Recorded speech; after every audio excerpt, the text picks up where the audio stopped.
Welcome to Transformative Principal, where you learn how to be a leader and not just a manager of a to-do list. I am your host, Jethro Jones. You can find me on Twitter at Jethro Jones.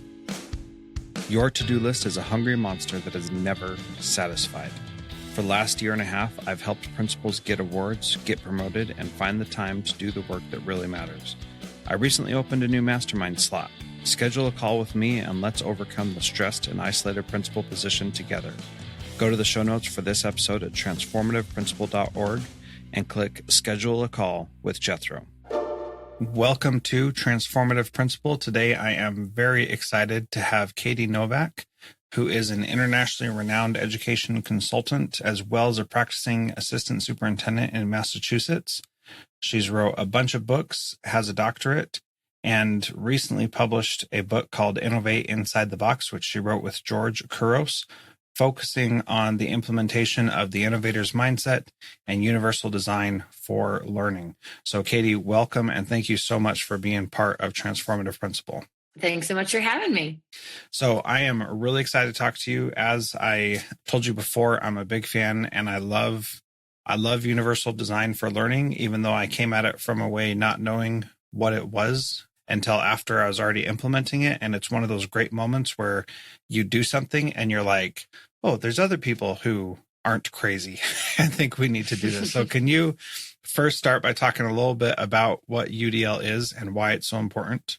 Yeah, sure. So the term universal design for learning was borrowed or stolen, however you want to phrase it, from architecture, which is essentially, there's an architect named Ron Mace who was really thinking about this concept of how do we create buildings that truly meet the needs of anybody who could ever come into them. And so what ended up happening is, we're having this huge push kind of at a national level to make all federal buildings really accessible to everybody. And Ron Mace was called in to do all this retrofitting, putting these ramps on the outside and kind of busting up buildings to create elevators. And, he basically is like, this is silly. Like, we know that there's variability among humans, and we know that there's going to be some people who are going to have these mobility issues or vision impairments or hearing impairments. And why wouldn't we just proactively design a building that would work for all people?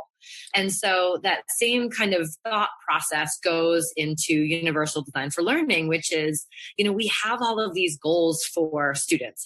Sometimes there's things we want them to know, and sometimes there's things we want them to do.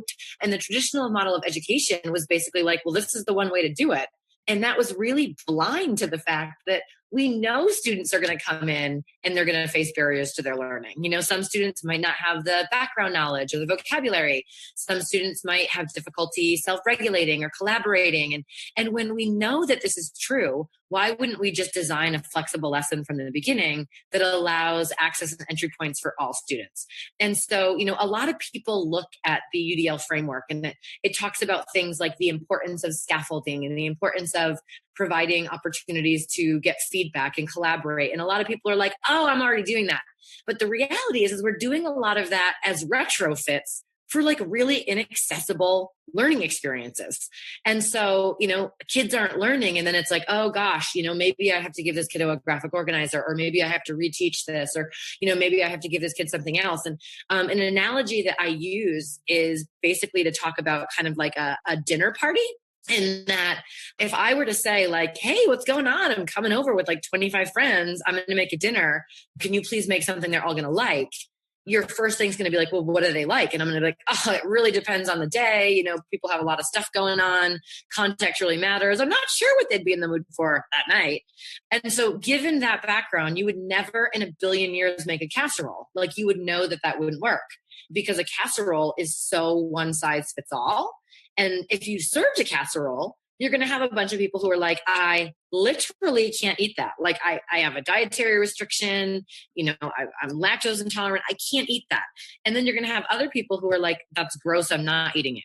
And so the only way to really meet the needs of various diners is to have options and choices for people to kind of decide how they're going to create a meal. And the same thing is true in classrooms.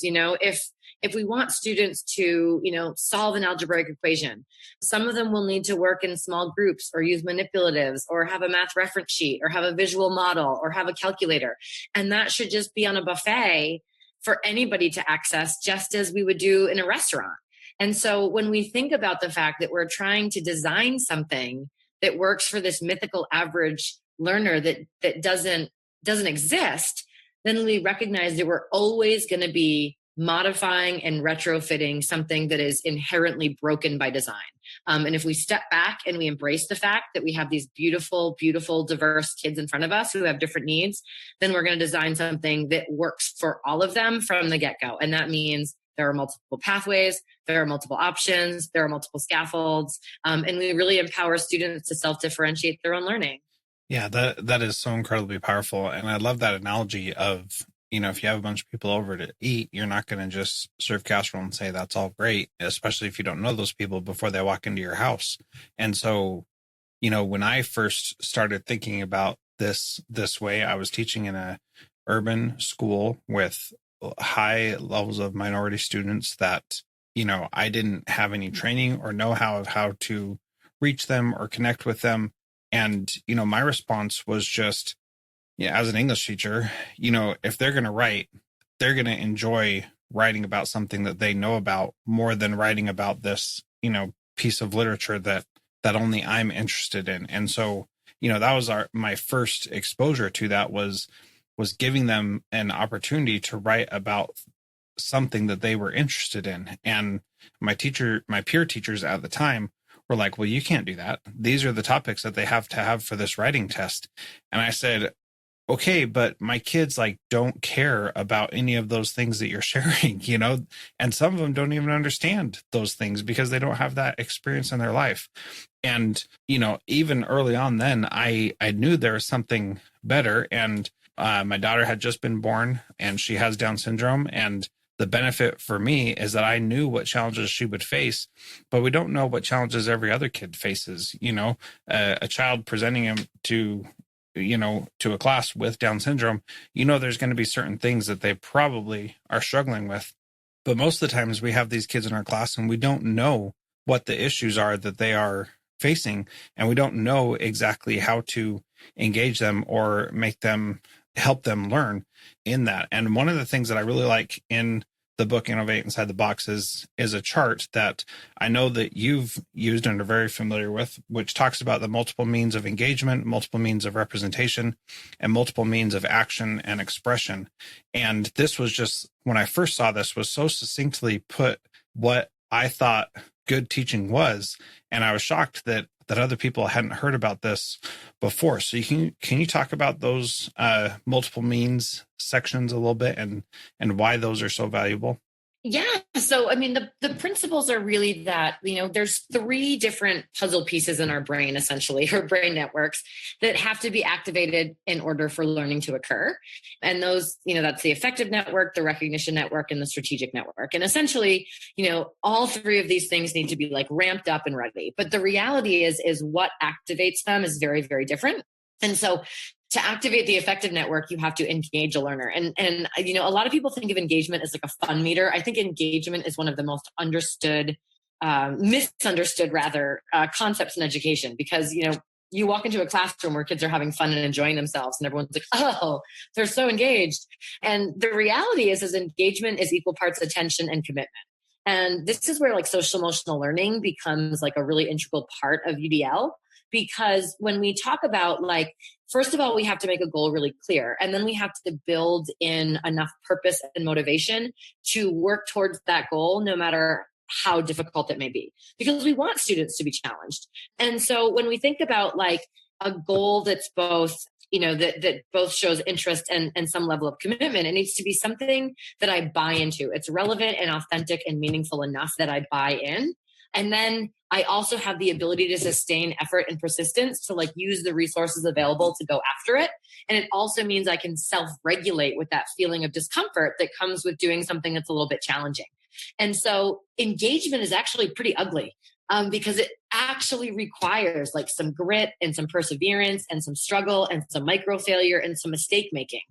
And so when you think about what it takes to be really successful, it takes a lot of problem finding and problem solving, and it takes some resilience, because anyone who's really successful kind of kept going when everyone else tapped out and was like, you know what, not for me. I'm not really sure how to keep going, and it's not worth it to me anyway.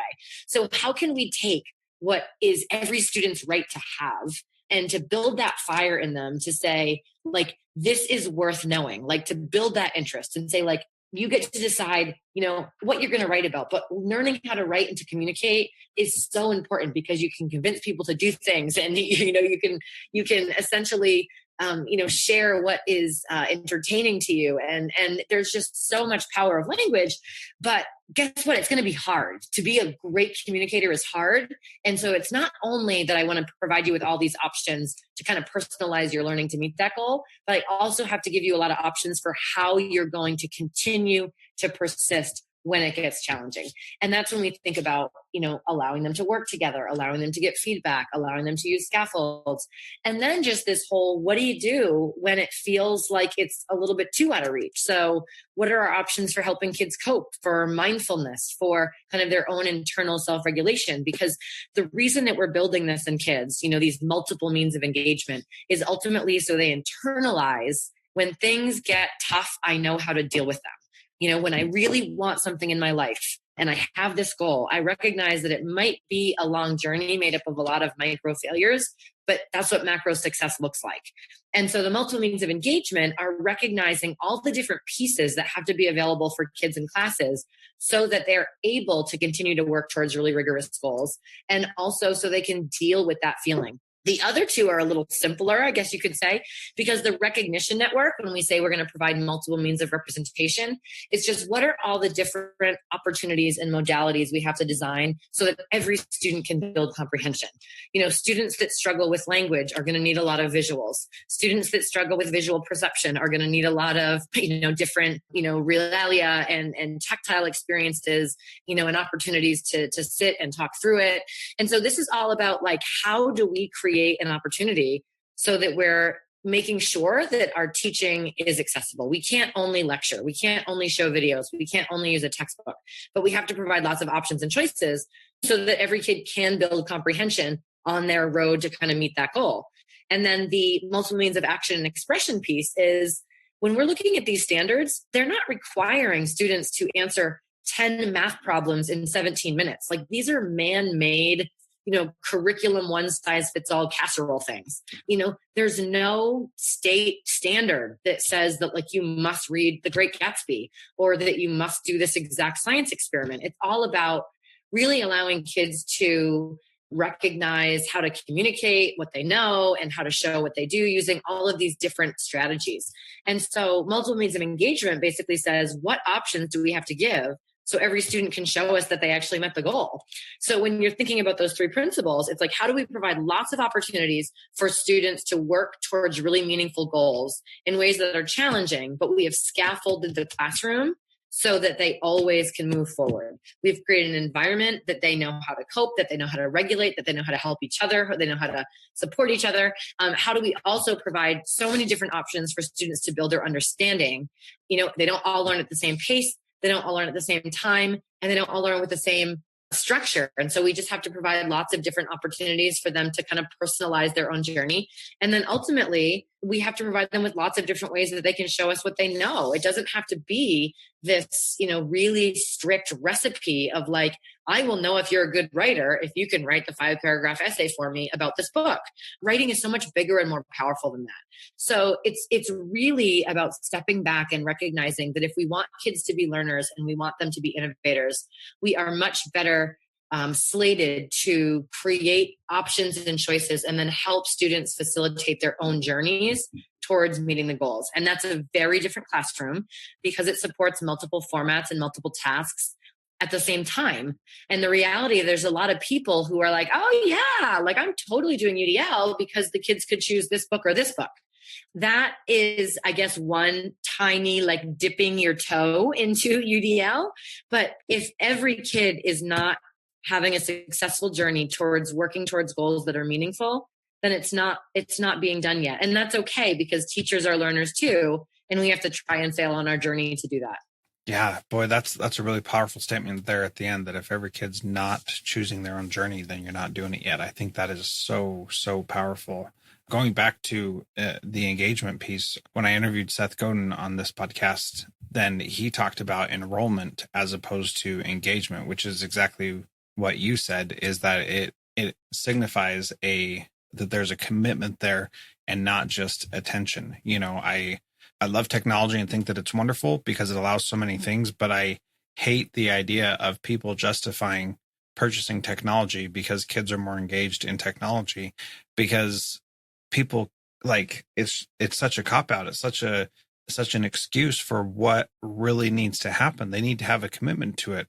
Just because the kid would rather be bored on a device than bored listening to a teacher doesn't mean that that's a good decision, right? And so, we really have to do things that allow us to see things in many different ways and experience them in different ways and be okay with that. And the question that I keep coming back to is, how do we still meet the state standards by doing it in these different ways? And I have a disagreement about the state standards to begin with, because somebody just said kids need to learn this, and that doesn't necessarily mean that those are good, but that's what we're judged against. So that's what we have to deal with. That's the box we're inside of, right? So how do we still meet those standards, but still allow these kids to have all these different journeys to them? What does that look like? I mean, the standards are actually designed in a way that lends themselves very much to this work. And I mean, if you actually read the standards, there's an appendix called the Application for Students with Disabilities that says that every student can work towards grade level standards using the principles of universal design for learning. And a lot of people think about how do we modify down to make it easier? And the UDL is, how do we scaffold up to make it accessible and engaging? Because literally every single student has the absolute, has the privilege, is born into, because they show up at school, they should get access to a really well-designed, rigorous, engaging education. And so I was an English teacher like you, so I can speak much more eloquently about ELA than anything else. But, the standards say things like, you have to be able to understand how a character develops over the course of a text. And, it doesn't say you have to know how Scrooge develops in the Christmas Carol drama written by Israel Horovitz, right?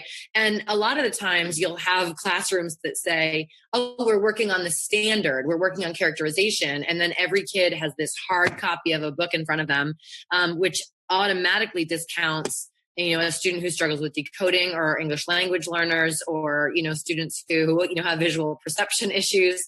It's just an inaccessible piece of it's an artifact. That's it. Right. And so in my loyalty to that book, I am choosing to exclude students. And the standard, that is not on standard, that's on me.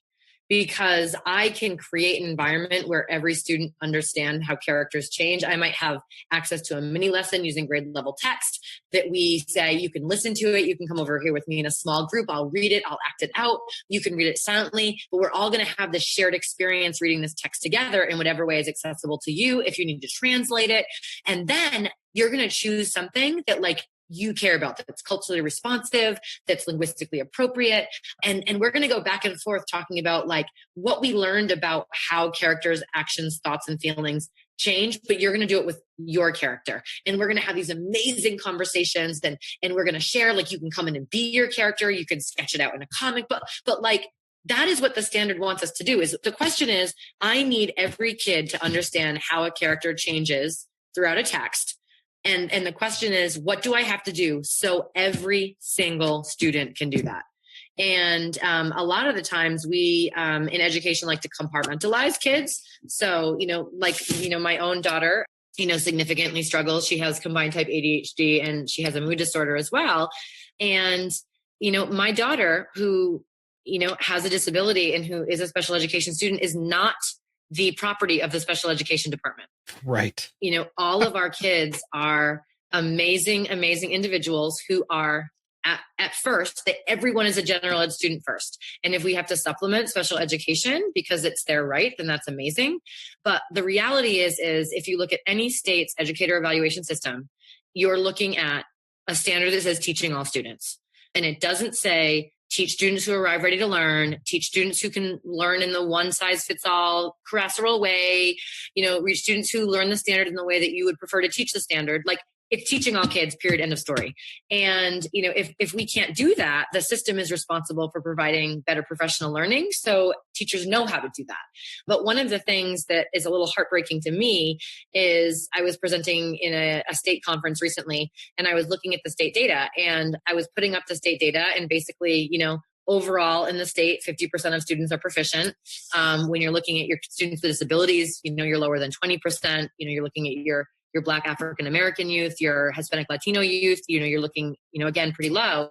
And then there was this category that was called T, and T is 98% proficient. And everyone's like, oh, who's the T subgroup? I'm like, those are the teachers. So we've created this model that literally in our country, 98% of teachers are proficient when only 38% of students are. And all of those teachers are being evaluated on teaching all students. Mm-hmm. And I'm not pointing fingers at teachers. I'm pointing fingers at systems. Exactly. Because a system has to create professional learning. So teachers have the capacity and the culture to meet the needs of all students. And when they don't, that's a systemic issue that is much higher up than teachers who are breaking their backs doing everything they know how to do for kids. So, it was a really interesting kind of like aha moment of how can we literally say that 98% of teachers are proficient when we can't get 40% of our kids to learn at grade level. There's a mismatch there. And we have to not only support our kids better, but we sure as heck have to support our teachers better, because no one is changing student achievement if it's not teachers. Like, if you don't have faith in teachers, why have faith in anything? Because I'm going to put my faith into teachers before I'm going to put it into curriculum or standards or a test. And we're just not providing great universally designed professional learning to teachers either. So that's something that I kind of look at as the best way that principals and district leaders like ourselves can help kids is to do the same thing we know is good in classrooms in our professional learning. Yeah, that's absolutely right. And so this is, this podcast is one of those things that I think helps make a well-rounded education for adults, in that, we're meeting the needs of those who are in front of us, those who are listening and paying attention to this, and they're seeking out, how do I meet the needs of all kids more effectively? And, one of the things that you said as you were talking that really resonated with me is that idea that all kids are our kids. And my first year at my school last year, or the year before last year, I had teachers would talk about kids, and that teacher's kids or the special ed kids or the ELL kids or whatever, and they didn't ever talk about them as their own kids. The general ed teachers didn't. And it wasn't until we said, we're going to be inclusion first, which means general ed students first, like you said. And then if we need additional assistance, then we'll take advantage of that through special ed or ELL tutors or whatever it is.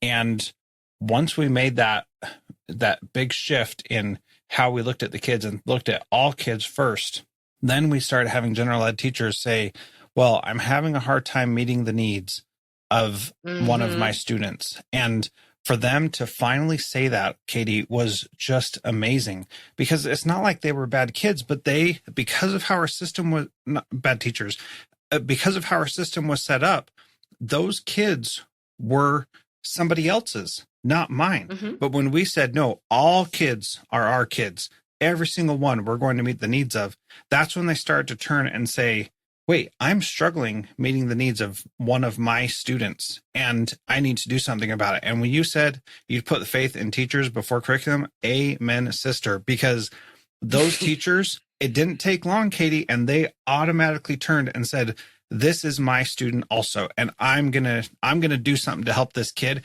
even though I have no stinking idea, because I don't even know where to start, but I'm going to go find someone who can help me. And when we give them permission to do that, because they never had permission before to think they were their own kids, then they really made the effort and they went and helped them. And I got to tell you, Katie, the growth we saw in the teachers and in the kids was just inspiring. I loved it.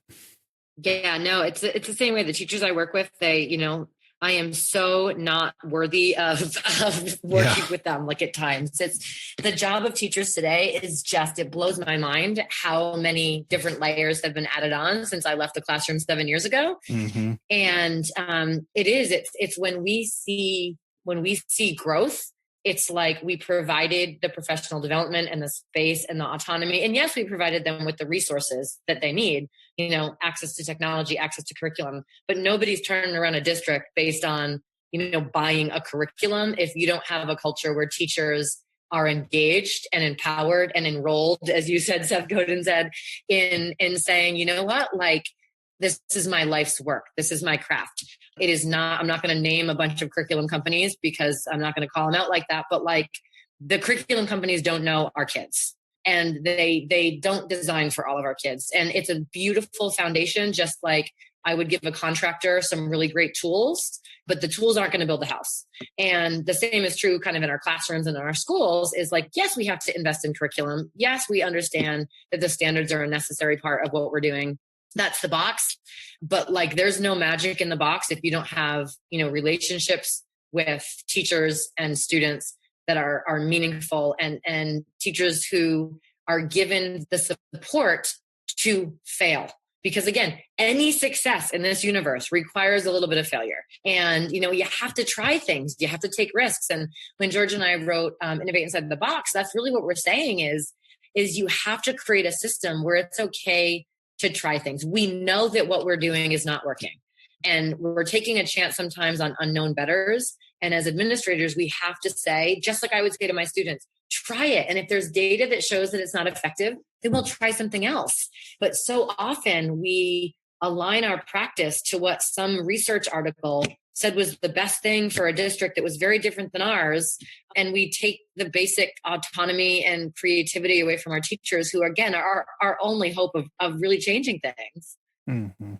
Yeah, that is so true. And, I appreciate what you're saying. I think that it's incredibly valuable. And one of the aspects of that is, like in my district, for example, our proficiency scores on the state assessment are below 50% all across the board. Our graduation rate is 75%. Like, honestly, what do we have to lose by doing something different? Right. I mean, we're already failing at a miserable rate as it is. What have we got to lose by trying to do something different, throwing out that curriculum and really focusing on the people in front of us, both the teachers and the students? I don't think that we have as much to lose as we sometimes feel like we do. Now, if we had 100% pass rate on our state assessments, it'd be a totally different story, but we're not even close to that. So let's not worry too much about, changing things because we've got so far to go to grow. So, Katie, the last question that I ask is, what is one thing a principal can do this week to be a transformative leader like you? Oh gosh, I would say you don't want to be me. Be better than me. Okay, so this. I know it has to fit in a bumper sticker, and I know you said one thing, but my one thing stories are like this because I'm just a talker. So there you go. I would say one of the most important things I could say is that in a classroom, I believe in co-creation. I believe that students should have a huge voice in the design of curriculum. So here's my advice. As a leader, I think the best thing that could ever happen is to really work with teachers to kind of co-create professional learning and school improvement plans and district improvement plans, because these are people who are on the ground doing the work. And I think that too often decisions are made without their voices present. And so, I have made a million missteps in my career, and I continue to do that all the time. But I think one of the things that I have done that I've never regretted ever is creating big committees, which are significantly heavier with teachers and administrators, to create our school and district improvement plans, to work with us on data analysis, to create all professional development offerings. And, if we're talking about the importance of, allowing for personalization, we have to make sure that our improvement plans and our turnaround plans at schools are not big fat casseroles that we're serving up to teachers. And, to provide everybody with an opportunity to have their voices heard, to say, okay, look, this is what the data says. We know it's not great. What are we together going to do to fix it? And I think when those voices are present, you you build the enrollment, you build the engagement, you build the empowerments, and then teachers become innovators and really changing the systems that, they're really the cogs that are keeping things moving. Yeah. Wow. That's really powerful. So Katie, again, is the co-author of Innovate Inside the Box with George Couros. And how would you like people to connect with you, Katie? I'm on Twitter at Katie Novak UDL, and I'm on the old internet, the old www at novaceducation.com. And, I'm super happy to connect. I'm super happy to, to talk and kind of, just I spread the message that we've got to believe in kids. We've got to believe in teachers. And when that doesn't go well, the system has to be universally designed to better support the people who matter the most. Yeah, absolutely. Thank you again so much. All the links to everything we talked about can be found at transformativeprincipal.org, including a link to her website and her Twitter account. And thank you again so much, Katie, for being part of Transformative Principal. My pleasure.